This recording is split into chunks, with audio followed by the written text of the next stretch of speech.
এই ভিডিওটা হচ্ছে ছোটুর জন্মদিনের দিন, আর দিনটা হচ্ছে 22শে ফেব্রুয়ারি। ছোটুর জন্মদিনের দিন সারা দিন আমরা কি করে কাটালাম চলো সেটাই তোমাদের সাথে শেয়ার করি। সকালে আজকে একটু সবাই লেট করে ঘুম থেকে উঠেছি। আজকে যেহেতু রবিবারের দিন বাবার যেহেতু কাজ ছুটি থাকে, তাই সকালে কিন্তু অত কাজকর্মের ঝামেলাটা থাকে না। বাইরে দিয়ে হেঁটে হেঁটে একটু ব্রাশ করার পর এক গ্লাস জল খেয়ে নিয়েছি, তারপরে খাচ্ছি ভিজিয়ে রাখা বাদামগুলো। আজকে সকালে একটু চা খাবো, যেহেতু সবাই একসাথে চা খাচ্ছে তো আমিও একটুখানি নিয়েছিলাম। আজকে কিন্তু সারা দিনটাই হাবিজাবি খাওয়া হয়েছে। তো চা খাওয়ার পর সকালে কি খাবো সেটাই ভাবছিলাম। বোন বলছিল ডিম টোস্ট বানাতে, তো আজকে এই স্লাইস পাউরুটিগুলো এনেছি, এগুলো দিয়ে আজকে ডিম টোস্ট বানাবো। তবে আমার সেই লম্বা পাউরুটি দিয়ে ডিম টোস্ট বানালে কিন্তু বেশি ভালো লাগে খেতে। তো যাই হোক, এই পাউরুটিগুলো দিয়েই তো আজকে ডিম টোস্টটা বানাচ্ছি। সকালেই হালকা পাতলা খাবার সবাই খাবো, দুপুরে রান্না হবে। জানো তো, ভেবেছিলাম আজকে ছোটুর জন্মদিন অনেক কিছু রান্না বান্না করব, তবে সেটা আর হলো কোথায়। আজকে আবার সবার একটা জায়গায় নিমন্ত্রণ আছে, তবে সেখানে যদি যাওয়া হয় তাহলে বাড়িতে আর হাকঝাক করে কখন রান্না হবে। তাও আজকে মাংস আনা হয়েছে, যেহেতু আমি যাব না আর বাড়িতে সবাই দুপুরবেলা যেহেতু খাবে,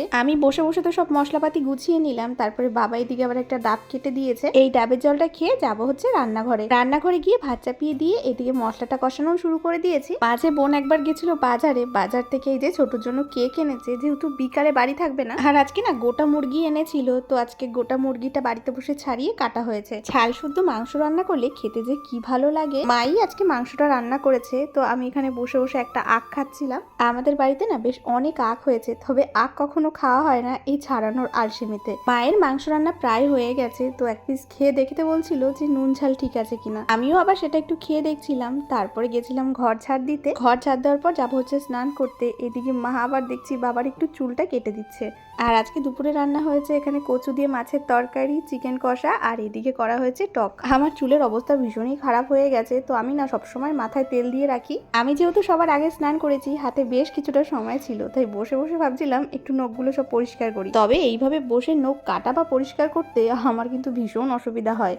এরপর দুপুরে খেতে বসে পড়েছি, আর কচুর তরকারিটা না ভীষণ ভালো হয়েছিল, আর মাংসটার তো কোনো কথাই হবে না। দুপুরে খাওয়া দাওয়া করে বেশ কিছুক্ষণ ঘুমিয়েছিলাম। আর ওরা তো সবাই সন্ধ্যার দিকে নিমন্ত্রণ বাড়ি গিয়েছিল। রাতের বেলা ফেরার পর এখন কেক কাটা হবে।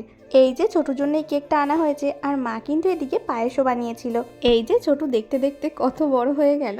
চোখের পলক ফেলতে না ফেলতেই মেয়ে মানুষটা যেন কেমন বড় হয়ে যায়। মা তো ওকে পায়েস খাইয়ে দিয়েছে, আর আমি বসেছিলাম কেকটা কতক্ষণে খাবো। কেক খেতে আমার ভীষণ ভালো লাগে, কিছুটা রেখেও দিয়েছিলাম সকালে খাবো বলে।